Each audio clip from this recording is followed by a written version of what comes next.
Hello, people. How you doing today? My name is Lee Colfrey, and my partner James Proctor has taken care of his sick family. Then, after he took care of them, he got sick. He wanted to be on the show today, Tom, but he was sniffling and coughing. I said, "No, you stay right where you are, my man." And he doesn't have COVID, which is a good thing. How you doing, Tom? I'm well, thank you. Thanks for having me.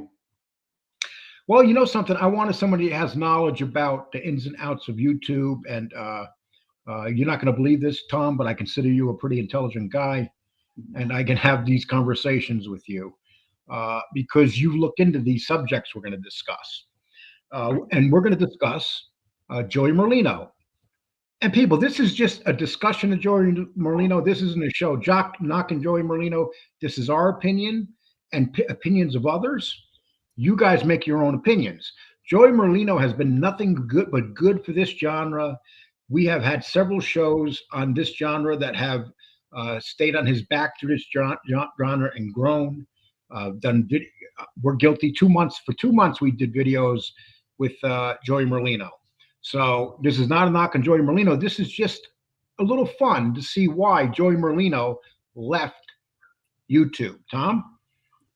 Okay, so I think there's a few reasons why, but I think the main reason is he's hooked up with what is it, AFG, Kevin Connolly's podcast network, and obviously they have an arrangement of some sort. Hopefully he's getting some type of minimum guarantee or some stipend, but in exchange, a podcast has to make money because whether Kevin's footing the show or an investor is, you kind of front the money to the talent, and then money comes in, on merch and that kind of stuff. And then their type of show, monetization for YouTube is like kind of the cornerstone for that revenue, right? You would like to think it's merch, or you'd like to think it's appearances, but the residual money comes from the assets, which are the videos, and that's kind of how you make your money, right? So my opinion, or the main reason why they're doing it, is one, they're probably demonetized, which they mentioned in the show. And I think the reason why they demonetized was because I think some of the Trump comments. Oh, so you think it's the political comments? 100%. That's my personal belief. Okay, I'm going to play what they wrote here. It's funny you said that. Let's see what Joey thinks about that. I'm going to change what I have to say, so they're not going to monetize me. We did a video, we did a podcast on November 22nd. I gave out bicycles, 500 turkeys, 100 coats, 100 bikes, kids' toys, and I had my dear friend Mikhail on, who was in jail for 47 years and was innocent, and they shadow banned us, and they flag all our shows. They don't like us. Nope. Trump's right. They didn't like him. They're doing the same thing they did with Trump, they're doing with us. So I'm not going to go in there no more. If I can't be myself and tell the story the way I want to tell it, I got to move on. I'm sorry. We got support. I hope you follow us. It's nothing about the money, but I need my own platform where I can be me. I ain't going to be no fake fucking not curse. And I got to tell I got to be me. I can't be fake. 15 episodes. Everyone was striked. Everyone was shadow banned. We can't get monetized. We can't get monetized. The rats are reporting us. Yeah, the rats reported, so fuck them. Yeah. So now they ain't got to see me no more. I'm sure they don't want to pay. Yeah, exactly. So listen, $14.99 a month. You go on Patreon, you're going to get a free piece of merchandise every month. We're going to do a question and answering with me and Joey. We're also going to have giveaways. We're definitely going to give back. We're going to take care of you. Absolutely. So, I mean, we'll have the link in the bio, and you just got to make sure you hit the link and make sure you subscribe to Patreon now. That's it. There will be a little bit more I videos. think this Thursday is going to be the last show, and I don't think they're going to put it out Thursday on YouTube, but it's going to be on Patreon starting this week and maybe YouTube the weekend. Yeah. But it's... There'll still be stuff posted everywhere, but for exclusive content, question and answer, and the real stories that you want to hear will be only on Patreon. So make sure you go on there, make sure you follow us, and click the subscribe button on Patreon, okay? Okay. So he mentioned Trump there. He mentioned the political part of it. Yeah. So he believes that too. But Tom, first let's get into the first subject. There's one thing that I disagree with, and this is just my opinion. You can tell me what you think. I'm going to put this up. I'm going to put up some of the reasons that were said. One was shadow banned. I'm going to give you my version of shadow ban. First of all, I don't think there's any shadow banning because when he did his show, there was always well over 1,000 people in watching it. The shows always did 30, 40, 50,000. The biggest problem was he was doing one show a week for 30 minutes. His numbers for one show a week for 30 minutes were tremendous. Yeah. So I don't see shadow banning as a problem. What is Well, your why opinion don't you? on Why that? don't you? Because not everybody knows what that means. Do you want to explain it, or do you want me to? Yeah, explain it, please. Right. So shadow banning is they they say they don't shadow ban, but they do. So I'll give you an example for Instagram. Let's just say Lee Cole 3 or at Lee Cole 3 was shadow banned. When you type Lee Cole in the actual search bar, his account does not come up, or his content does not come up, or his content gets pushed down and other stuff are ahead of it. So shadow banning is basically a way to kind of squelch you and minimize your visibility. So that's what shadow banning is. And if you put in Joey Merlino, his show is gonna on YouTube. His show is gonna pop up right away. Yeah. So I believe shadow banning. I know shadow banning happens on YouTube. I don't believe, in my opinion, that they were shadow banned based off the numbers. Okay, let's go to the next thing. And people run right below here. This is Joey's The Skinny with Joey Merlino. This is his Patreon page, and from that page you can also it's at $14.99 to join a month, but I think that includes picks and gambling and. Well, one thing is really quick. One really quick thing though is from the brand and marketing standpoint is I really personally enjoyed their show. I had Little Snuff on my show. I'm a big fan of his. I think they're doing some great stuff. Yes. And they do not need to apologize. They don't need to reinforce.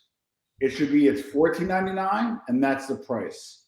Not we're gonna give you free merch, not we're gonna give giveaways, we're not giving it back. Sure, $14.99 is a little higher price for a Patreon, but it's worth it for the people that want to watch it. And I wouldn't justify the $14.99. So the marketer in me, the branding guy in me, if they were my client, I would have had a script. It's $14.99. You're getting the or talk track rather. You're not gonna script these guys, but a talk track. It's $14.99.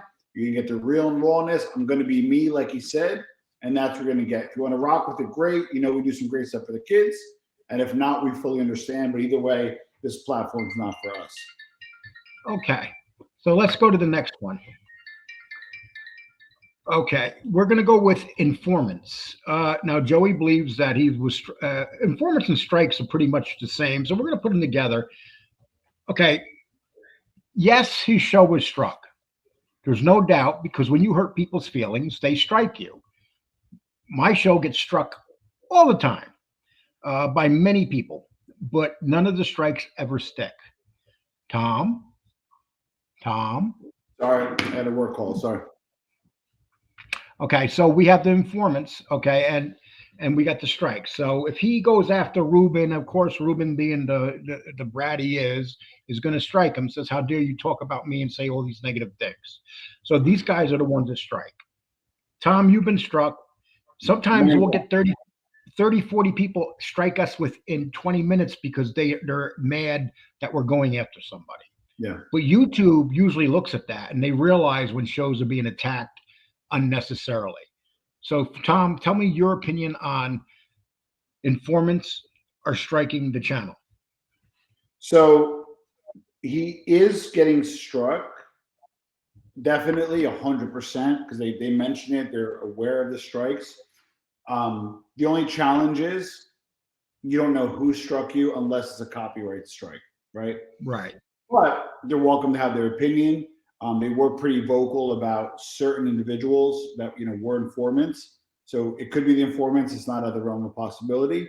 But yeah, they got struck a lot, and it could be from them or it could be just from other people. But the bottom line is whoever did it is one thing, but the fact that they got struck so much is another. Right. And when you're in these wars and you're going after people, it's just going to happen. There's nothing you could do about it. It's just part of the game. And I'm going to play something Okay. One of the things that I think Joey Merlino was in a very good path, and then he went. Him and Michael Francis got into it, which I can understand. But the Sonny Francis, whether you like him or not, is like an icon in this genre. I believe that he did lose some support just by what I was reading in the chat. A lot of people wrote, I was a fan of his, and now he went at the Sonny. I'm not no longer, and it caused a lot of controversy. Okay, first of all, this is the controversy. The man was mistaken because he thought he was sending this to somebody with class. Obviously, that's not the case. Now, Joey took it upon himself to call me a rat, which is okay. I've heard all of that. I've explained. There's nothing more to talk about that. Call me whatever you want in that regard. But then he went on to talk about my father. And what he said about my father is this. He said, for Sonny Francis to associate with his son, because he said that I paid my father's bail, I picked him up when he came out of prison, that my father, Sonny Francis, must be a rat also. Now let me tell you this, Mr. Merlino, you couldn't shine my father's shoes on his worst day. My father was one of the most stand-up guys ever in that life, and everybody knows it, even every one of your associates, and you know it also. So what you said was so totally out of line. And you know what? You would never in a million years say that to my father's face. Now, Tom, we hear that. And I also did a poll that got 2,000 people voted in this poll. And it was almost 70% of people were upset that he went after Francis. But Joey is a pretty tough street guy. Street guys don't pull things back. They don't apologize. Do you think that maybe he shouldn't have doubled down on that? Okay. So I can only speak from my angle as the marketing guy, right? So, and the mob podcaster, if you will, so doing some mob stuff, if you will. So what he said, in my opinion, was off brand for him, meaning if he wants to go after Michael Francis, that makes sense. It's consistent, right? But then he went pretty heavy after Sonny Francis. So it kind of boils down to what are they looking to do as a show, right? So if they were looking to kind of capture people interested in the mob genre and go on YouTube and be a 200,000 sub channel, then going after Francis was the absolute wrong decision from the marketing standpoint. Even though none of us are in the mob, none of us, probably 95% of people never even touched or been to a place, had anything to do with the mob. People think at it like, well, Sonny Francis was a stand-up guy. It's kind of off-putting to me. There's so many other shows. Let me go a different direction. However, the fact that they're going to Patreon, right, and it comes down to philosophy, is there's some people that are hardliners that, you know what, my brother's an informant. I want nothing to do with him. My father's an informant. My son's an informant. That life comes first. And if you're an informant, you're going against the fabric of our belief. I'm going a different direction. That's where he is right now. Other people are the opposite extreme. They're tolerant of informants. They believe it's part of the justice system. It's a necessary evil for fighting crime. So you have these two extremes, right? The fact that they're going to Patreon and not going mass market, he wants to appeal to his core crowd, which are hardliners. So for going to Patreon, making that comment may not necessarily be the wrong decision because he's not going mass market. You get what I'm saying? Yes, and one of the things about when you're spending $14.99, that means you like Joey Merlino. I will be spending the $14.99. That means you like Joey Merlino, and you're going to go watch him. But the one thing that I do know is that a group of people that did support him, the anti-ratters, a lot of them spend the least amount of money. And this we know, people, because we've been in this for 2.5 years. They do not spend money because most of them don't have it. So it's going to be interesting to see which of those anti-ratters go and join that show. You have a lot of people out here, I call them trolls. And they are, we hate rats, we hate rats. but those are the ones that you never ever believe it or not, and I'm not the one to stick up for the anti-rat community, but I got to call balls and strikes. And I'll tell you where I disagree. Don't conflate the clip channels and the troll channels with anti-informant, right? The clip channels and the troll channels get heard the most, but there is a large unsilent majority out there that might even be afraid to speak, that doesn't I don't know about you, but I will get, even non-mob shows, I'll get 20 or 30 texts, 20 or 30 emails, 5 phone calls after an interview. And I'm like, hey, why don't you just put a comment, or why don't you just, whatever. I don't want to be attacked, or I don't want people going at me or whatever. So I disagree respectfully, where there are troll channels and there are clip channels, but there are also a lot of people that are anti-informants that are kind of I wouldn't say majority, but the unsilent minority, in my opinion. So let me hit you back. Let me hit you back on that, Tom. When Joey does a show, the majority of the people in that chat room are from those channels. Okay. They have taken control. You said earlier that they have 1,000 people in their chat. So there's no way 1,000 people, or even majority, would be 501. No, they don't have 1,000 people in their chat. They have 1,000 people viewing. Nobody has 1,000 people in their chat. Well, that's my exact point. And then how many are participating? I'm talking participants. Basically, when you watch a show, you hit the participant button. He averages 60 to 70 people in his chat. I've hit that participant button, and he averages 60 to 70 people in his chat. Each one? Huh? And you counted how many there were? Yes. 70 in a chat. 70 in a chat room is a lot. You got a lot of free time, my man. No, that's how you explore how popular shows are. I'll give you an example. I'll see these fake shows out there where they got 600 people viewing, and then you go hit the participants. This is why I hit participants. And then you'll see 5 people in the chat room. Well, that's most likely either that person may be buying views, or not maybe they are, or they have super low engagement. No, it's impossible to have 5 people in your chat room and 500 people viewing. It's impossible. Yeah, it's unlikely. Correct. Correct. Okay. Are you done with that phone yet? Hold on. I'm getting. Somebody owes me a very. Okay, so we're talking about the engagement, and they're very engaged with Joey's show. They're not engaged. If you have over 50 people in your chat room, that's wonderful. And if you have 1,000 people viewing, 16,000, that's wonderful. But a lot of times people do not go in the chat room because they see who's there. So they don't want to be involved. They don't want to be attacked in the chat rooms. So they stay away from the chat rooms. The advantage of him being in Patreon, he doesn't have to worry about that no more.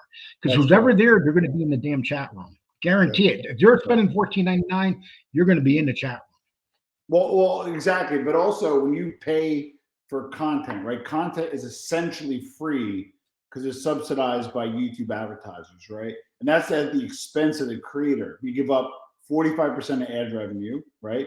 And on top of it, we don't get paid that much. You need a lot of views to make a living out of this, right? So point being is, if you pay $14.99, which may or may not sound like a lot of money depending what you do, if I pay for it, you bet your ass I'm going to watch it. So again, it doesn't necessarily come down to views. It comes down to engagement. So if I'm paying $15, I'm definitely going to watch it. That's like, people have to realize that when you do a video and you're done, when I do a drop video and done, I'll always have at least 100 or more comments below. That's what YouTube looks at. If I put this video down and have 5 comments below, YouTube's they're gonna say that video sucks. So that's very important. Okay. And now I'm not talking about live shows. Live shows always have very few comments underneath unless they're really good. Okay. Now this is a very tough one. Monetization. And let me tell you why I bring this up. Yeah. Because now Joey said that he wants to go and get paid, which is understandable. But he's also said that he doesn't care about money. Do you think that that's more about other people being paid behind the scenes and not Joey? Yeah, my personal opinion is that I don't think Joey Merlino per se is worried about YouTube ad revenue. I don't, you know, I agree. the car he drives, he has a Richard Mille on his wrist. He's not worried about money per se, right? I think it's more important to whoever owns the show and owns the IP, the intellectual property. They do care about monetization because they're investing in it, right? And they need to show it's profitable. Maybe they're looking to get them on a bigger platform. Maybe they're looking to option the book or movie rights. There's a whole bunch of reasons why you front a guy like Joey Merlino a podcast. There's many reasons, but the main reasons are to option a show, a movie, or get him on a bigger platform and sell out and flip it. But in exchange, if I was negotiating his agreement, I would have a minimum guarantee. I would get a little bit of the revenue, and obviously a majority of the option when it sells, right? Because he's a talent. So in this particular case, I think the move to go to Patreon is probably more of, Kevin Connolly's or the platforms, because they're investing. It's a business. They're not there for fun. They're not there for their health. It's a business. And whoever stakes in is probably the person saying, listen, I don't want to bleed money. Even if I lose money, it's okay in the short run, but we got to get some revenue in. And the best way for them to get revenue right now is Patreon. Okay, so I want to play. Now, Joey was very clever in attacking certain people. Dominic Chakali, Gene Burillo, people that have a lot of people that dislike them. Gene Burillo is very disliked, but he gets a lot of views because he's Gene Burillo. He's just one of those guys. But I'm going to play two quick things. This is something Joey said when he was in front of Rao's. Is that how you pronounce it? The restaurant? Rayos. Rao's. Come on. That's the Anglo in me.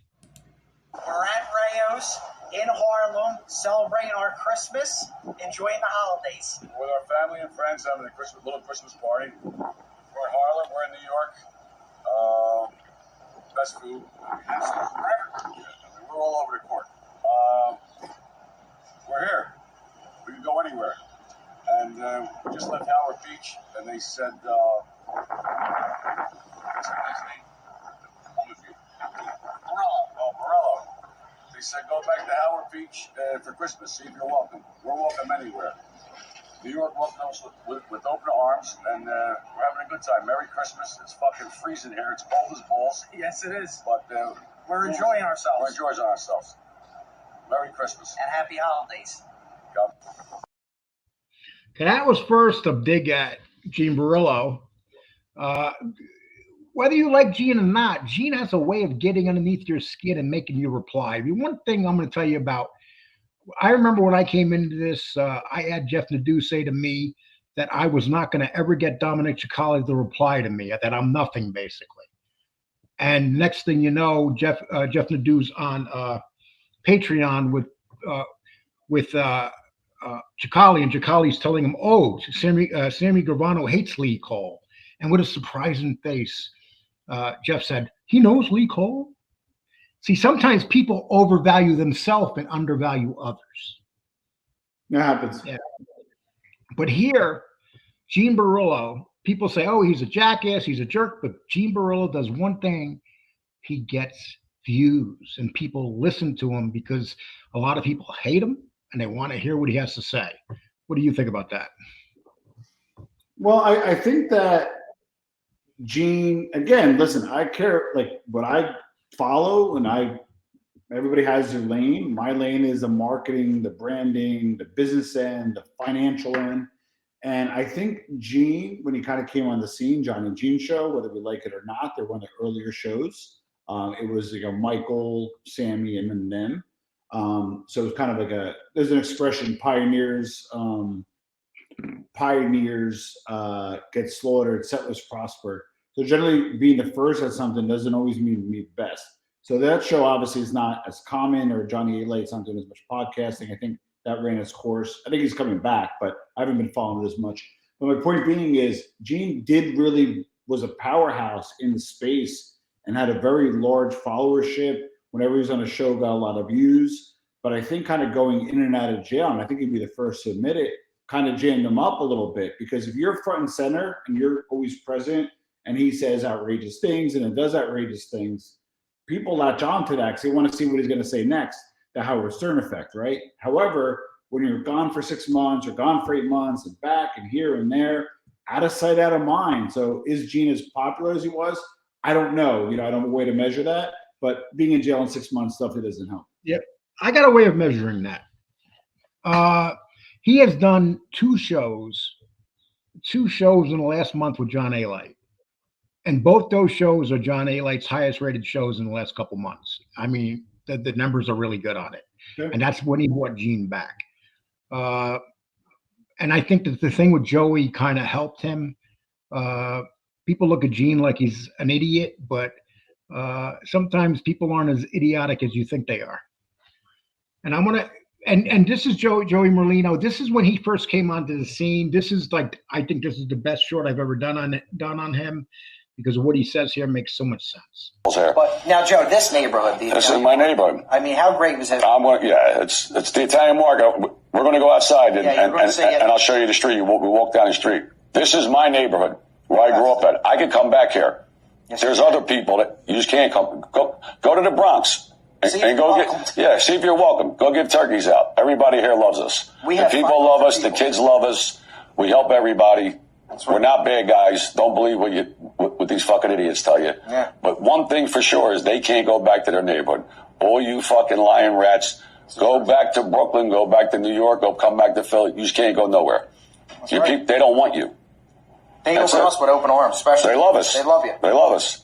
We're in the Fitzwater Cafe. Guy picks up the check this morning. Yeah. Never seen him a day in our life. Yeah. And we're working on it now, probably after the. Okay, so right there, he hits Dominic Chakali. Yeah. Dominic Chakali went after him, and he says, well, look, I can go anywhere to give out turkeys, but can you go back to the Bronx to give out turkeys? His one-liners are very clever. They're zingers, and he takes you apart with those zingers. And that's one of the things that we're going to miss on here more than anything, are the zingers. And when he went after one of the informants knew he was coming. What do you think about that? Well, I think that, I know that he is good at one-liners. He's very witty, very talented. He's a lot more dynamic as a speaker, and I think he even gives himself credit for. He may use expletives, but that's his brand. That's who he is. I'm surprised that he was going after informants as hard as he was. I was surprised he even brought up their names. I think people seem to like that, right? So, so you got to remember, there's been a number of informants on air that came on shows, including my show, your show, and other shows that have been relatively unchecked, right? Now you have somebody who, at the very least, may not have intimate knowledge of the situation, but can speak from a credibility standpoint. So now you're starting to see that counterbalance where people can scratch their heads and say, wait a second, I'm going to maybe be a little more cautious on who I follow. And Joey wasn't hypocritical about it, because he talked about his uncle who became an informant, and how he disowned uncle. No one ever talked to him, not even his children. So, he did bring that up. I mean, people were out there saying, what about your uncle? He answered it right away. Well, my uncle ratted, and nobody ever spoke to him again. Yeah. And he passed away. He's no longer on this earth. But he died pretty young. I think he died at 55. Now, listen, we're gonna end this. Before I came on here, I put a poll up, okay, and I wanted to get the feel of what the people are feeling. So I put the poll up. I'm going to present the poll to you. We're going to see how many people have. This was put up an hour ago. Okay. So, and let's see. Let me refresh it and see how many people have voted. 199 people have voted on this so far. So 199 gives you a good feel of what people are thinking. I mean, this will get a couple thousand, but it's 199 in the first hour. Okay, so I put, basically I said, Joey Merlino poll, what do you think was the #1 reason for Joey leaving YouTube, and what affected the channel the most? Shadow ban got 11%.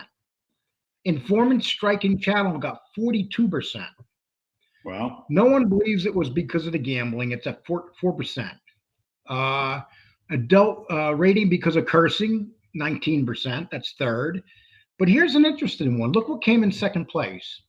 Sonny Francis rat remark backlash. Yeah, but we talked about this on the phone earlier. There's two lanes here. There is a monetization lane, which is they have to get paid, right, for their services, if you will, or providing content. That comes from YouTube monetization primarily, right? Then there is the how are they doing as a brand, or how they doing when people think of their show. And the Sonny Francis backlash doesn't have, like, somebody can't strike him, well, he's wrong about Sonny Francis. That's more of a marketing thing and branding thing. So when they go over to Patreon, that could have a negative effect on their adoption of Patreon, but have zero effect on their monetization, in my opinion. I agree with you, because that's, hey, if it affected him, so be it. But he said it. He stuck to it. He didn't. You know what he didn't do, and this is the mistake a lot of people do. We all are guilty of this too. Sometimes we don't handle it correctly. Sometimes there was something that came up with me in an incident that came back on my Twitter page. I made a couple of remarks. Someone put them up, and they tried to say I was racist. There was no racist words used in it. It was political things. And as soon as they put them out, you know what I said? I said, I stand behind what I wrote. Okay. And it went away. See, the worst thing is trying to fight it and deny what you said. Just get it out of the way. Don't do the apologies.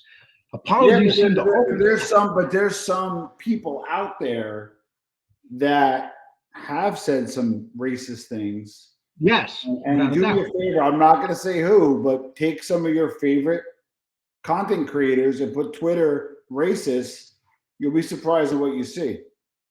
Yeah. Well, we know who one of them is. He almost got taken down in 2016. Very serious racist stuff. Mine were not even near that level. I never used the N-word, never was. Mine wasn't racist. Mine was a political opinion that they made racist. Let's put it that way. Okay, so I'm going to read some of these quotes, and then we'll.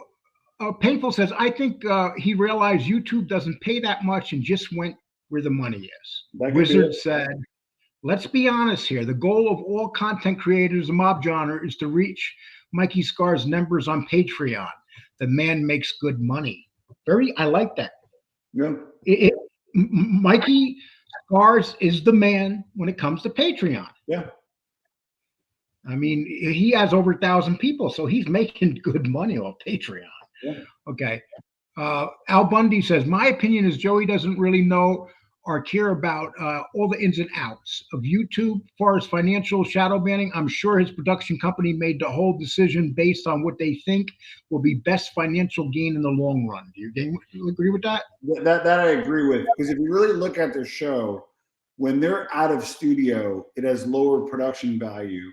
So they're probably not investing a lot into the show for production value because it's not making enough money yet, right? But if they're on, let's say, Patreon, and they have 1,000 people at $15 each, and I hope they do for real, that then he could raise the production value a bit. Just Larry says, this is a fresh one. This is 37 minutes ago. Likely a mix of all mentioned. This genre doesn't pay much for YouTube. Even lives don't have a lot of super chats. When I was doing true crime with just 7K, I would make $500 to $700 in 2 hours live just from super chat. I did 3 shows per week. I don't see a lot in this genre, as you know, the ads alone don't pay much attention to all unless they're getting 1 million views per video. In order to make it, you have to at least have a hybrid Patreon YouTube model, Mikey Scars, and still have the revenue streams like merch, etc. Correct. Well, you bring up a few good points there, and unpack that a little bit. The first is super chats, right? So super chats are given on live, or super thanks are given during during a replay. So I don't have any hard and fast data. I'm just going to give you anecdotal information. in my opinion, super chats are way down for creators that are looking for them or in super chats. And I think there's really just two reasons. Number one, there's just more offerings now, right? There's more offerings, whether it be Joey Merlino, whether you're Mikey Scars guy or both, right? There's people that like both. So there's kind of, Michael Francis, Sammy. So there's a lot more content creators out there to draw from, right? And then number two is everyone is kind of raising their kind of stakes for monetization. So for example, if you invest in a Mikey Scars Patreon, or you invest in a Joey Merlino, or you're behind the scenes for what's his name, Sammy, you're buying EG Vodka to support Chakali, you're buying Francis wine to support Francis. Now that wallet share, they call it, is going to different places. It's not about, everybody's like, people aren't super chatting because they don't have the money. No, they have the money. It's discretionary. They're just spending it in other places. So if super chats are down, I think that's the reason. And that's a myth that you have to have 1 million views to make good money off commercials. Yeah. James and I, we use the Walmart theory of business, volume. And that's why we put out a lot of shorts. And I can say right now, we just had our 2 busiest months of ads ever. And the money was very good. Yeah, so, but here's the thing though. I just had Julian Dory on my podcast, and he has 500,000, closer to 600,000 subs. And we and it's gonna be released soon. We talked about it at length during the podcast. The shorts that came, and I'm still a proponent of them. They're an excellent sub magnet, right? Like talking, you want subs, do shorts, right? But you don't make a lot of money from them. So if you do shorts correctly, you get the short to bait somebody in, to sub to your channel, and then if your content's good, which you've been producing some great content lately, then they'll get them to stay. So I think the cause is the shorts, but I think the effect is coming from the good long form content.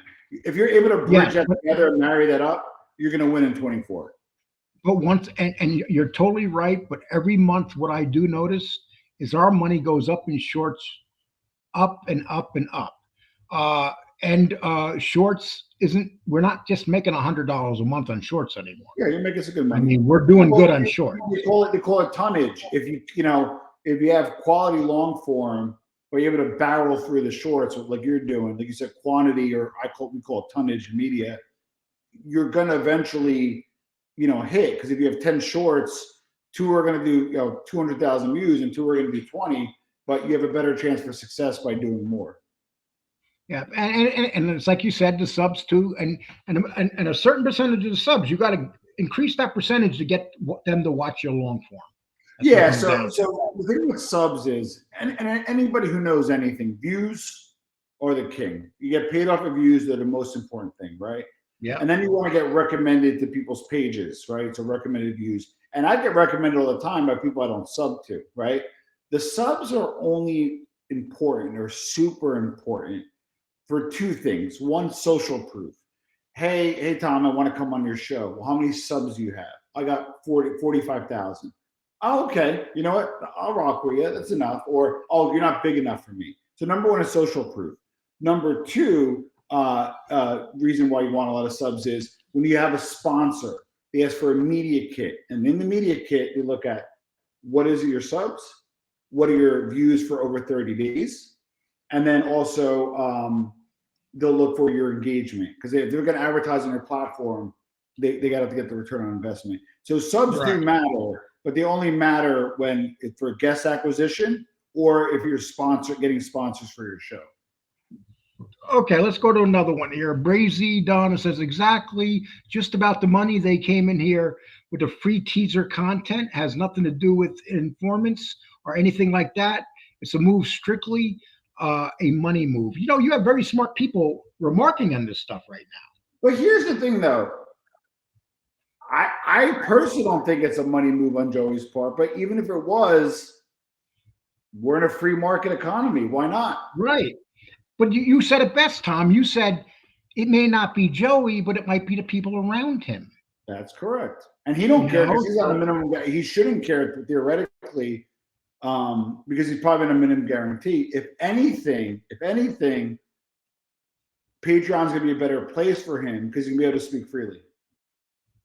Which you can't. I always love this anymore anyway. Yeah. I always love the smart guy, William. I mean, William's the smart one. You're all wrong. Joey is being paid by the production company, which is why he curses and doesn't care about being monetized. I don't think the producers thought this through. I think that all along they were gonna do this anyway. Get a follow and then switch to Patreon. YouTube doesn't pay enough to be profitable when it comes to giving Joey $100,000 up front and pay for the camera crew and the directors plus whatever little snuff makes. Okay. What do you think of that? Well, everybody has a plan to get punched in the face, Mike Tyson, right? So they probably had their projections. We're going to make this much from merch, this much from AdSense, this much from wherever they are, right? So as they're kind of rolling this out, they probably realize we're not making enough from AdSense, and now that it's pulled, they have to pivot. So they're not wrong. They had a plan and they had to pivot. That's what happens in business. And here's the final quote. I don't know where this came from. Kenneth Powers says, because Jeff Nadeau flagging his videos. Where the hell did that come from? I've been pretty critical of Jeff. I don't think Jeff would do that. No, I doubt that. Yeah, it's like, why? I mean, under what circumstance are you going to flag him, first of all? Yeah. But people put stuff in their head. If they know better than that, right? Don't only write remarks like that. Give a reason why you're writing that remark. Yeah, that's how I look at it. Agreed. Okay, people, that's what we're gonna. That's just our opinion on Joey. We think he's making a very smart move going to Patreon. He's going to do really well there. I had a conversation with Joey about 6 weeks ago, where we talked about Patreon actually, and he when we talked about Patreon, he actually wasn't really in tune with Patreon.